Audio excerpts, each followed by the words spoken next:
What's up, Star Wars fans? It's Chris, and I'm one with the Force. Thank you for watching this video, and be sure to hit that subscribe button now. What's up, guys? Thanks for being with me again this week. I'm going to break down the last two episodes of The Mandalorian. Sorry I didn't put out one for Chapter 7, but I knew it was kind of going to be a two-part episode, so I just wanted to kind of break them down both together. It really is a continuation of the same story, Chapter 8 here. If you guys are lucky, you're going to see some of my reaction to Chapter 8. I was working out while I watched it, and there were moments in that episode that were pretty dope. So before we get into that, make sure you guys like this video and subscribe to this channel. Got a bunch of Star Wars content on this page here, and continue to make some in the future. Always leave comments on my videos, let me know what you guys are kind of wanting to see, what you think about the videos, or what style videos you prefer more than others. So let's get into this. First, let's briefly go over Chapter 7. Obviously, at the beginning, Mando gets a call from Greef Karga talking about, Imperials have really taken over Navarro since you left, and I need some help. We got to get them out of here, and they have a plan. They use the Mandalorian and Baby Yoda to kind of set up something to try to kill, the client there. And we all know what happens. Greef Karga has a change of heart once Baby Yoda heals him, heals his wound on the arm, and they go in and they kind of continue the plan of trying to set up the clients. But as they do, the client, his boss, actually kind of crosses him and takes him out. And this is the main guy. This is the guy that actually wants Baby Yoda, or the child. And his name is Moff Gideon. He looks like the guy that's on Breaking Bad. I'm pretty sure that is him.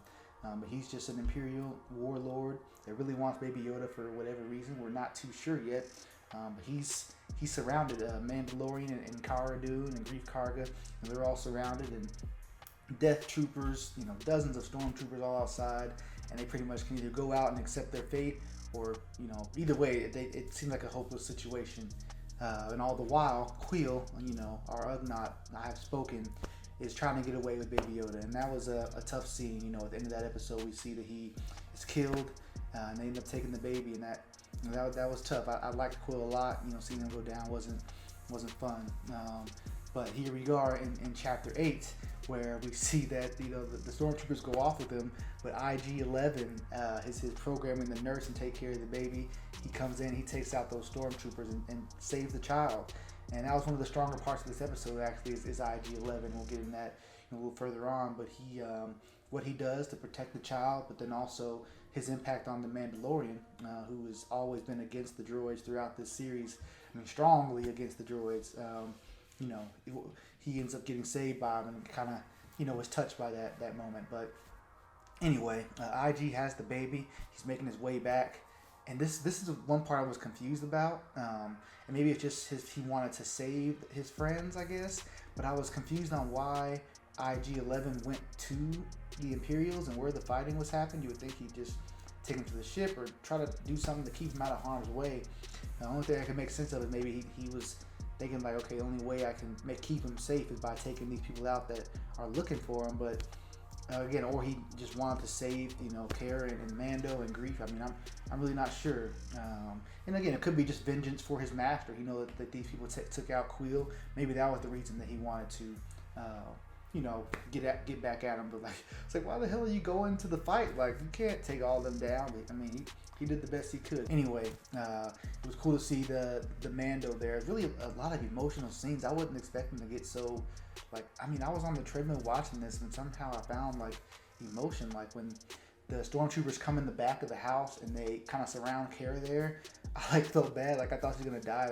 I really felt sad that she was gonna die. I don't even particularly care for her character that much, but I guess I do, because when she was about to die, I was sad there. But they end up getting out. The flame trooper, I was so confused by that. It's funny thing. There was a tweet from the Mandalorian page where they tweet out the flame trooper, and I thought it was a spoiler, because at quick glance he looks like a clone trooper. He's got his red. I'm used to seeing clone troopers look like that. Help me recall. I can't remember Imperial stormtroopers having colored markings or anything. Again, a little bit, yeah, like some of the, I've seen some of them, but not quite like that. I thought it was a clone trooper, and so I thought it was a spoiler on the page. But even in the episode, I'm like, why the hell is there a clone trooper? But I guess it's just, just a flame trooper. and he, starts trying to burn them out, because they end up trying to fight. Like Mando gets out when IG starts tackling the stormtroopers. They use that opportunity. They get out there fighting. Mando's doing work. Kara's got like this heavy machine gun. She's taking them out. I mean, it was dope. Like they were working, but eventually, Moff Gideon pops Mando in the head and then blows up some kind of mine or a bomb next to him. And the Mando's in critical condition. They end up back into the house, and it's another a powerful moment where they're trying to save Mando and he's like trying to be a warrior with honor. He's like, nope, go on without me. Like I can't. I'm not gonna make it. And then he's saved by IG-11, which that was powerful for him. He didn't want to let him. He didn't trust the droid. He hasn't trusted droids this whole season. And then he ends up getting saved by one, and he lets him take off his mask to save him because the droid's not a living creature. He said no one living's ever seen my face before, so he lets him do it, and he saves him. Some back to spray. I mean, it was a pretty powerful moment, and from there, you see, that Mando really has respect for IG, and they make their way to the underground, where we've seen the Mandalorians hang out in this planet in previous episodes, and one of the things we see down there is the helmets and all the armor of the other Mandalorians who have assumably been killed. Well, yes, they've been killed, but I don't know how many of them are still alive or around. But that was also powerful to think that they had that much of a presence, the Imperials, and maybe Moff had something to do with it too, that they could kill the Mandalorians like that.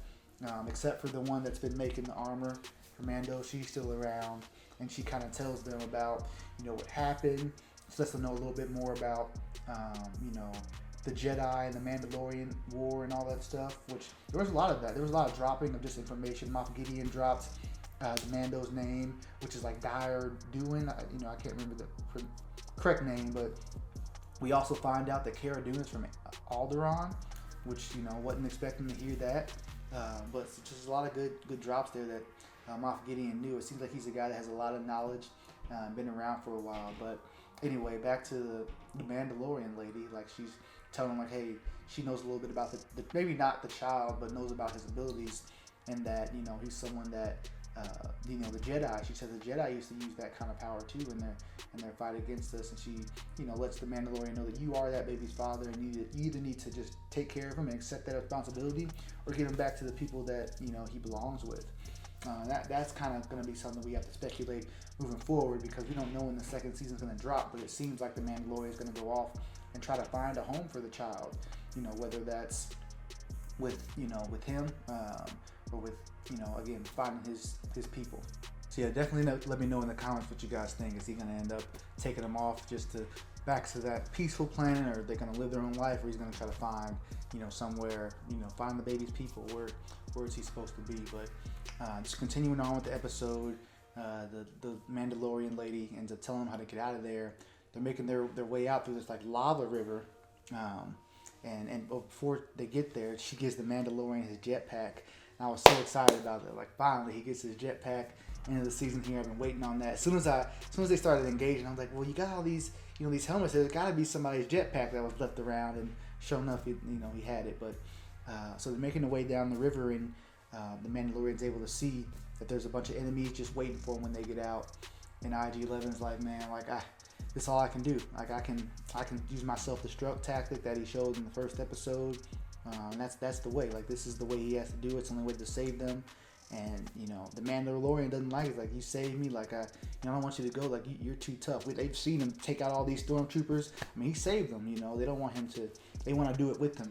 But he sacrifices himself. Probably takes out a dozen stormtroopers that are waiting on him until they exit.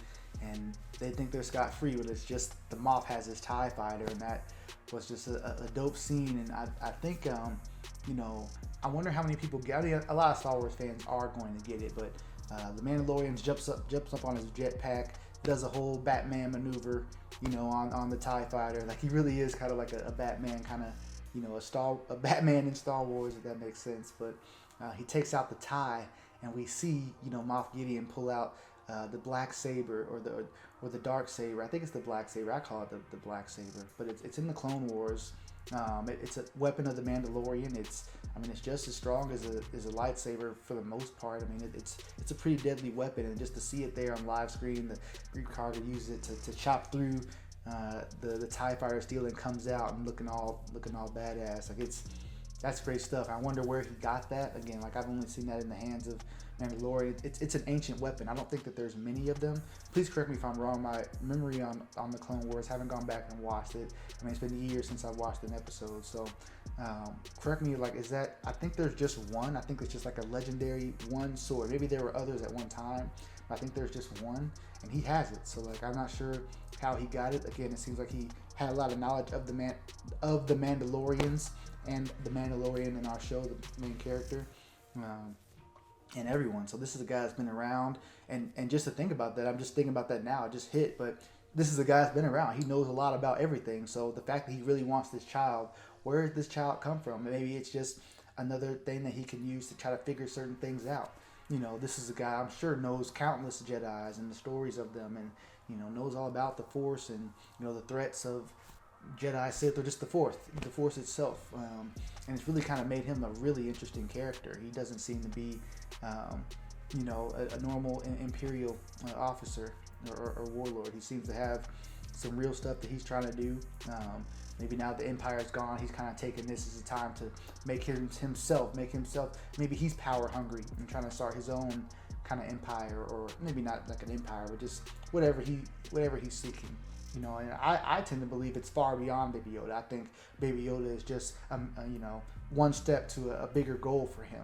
Now that I know so much more about him, but let me know what you guys think in the comments. I think this was this part 7, chapter 7, chapter 8 was a great way to end this season. They can take this thing in so many different directions. They're working on season 2 now.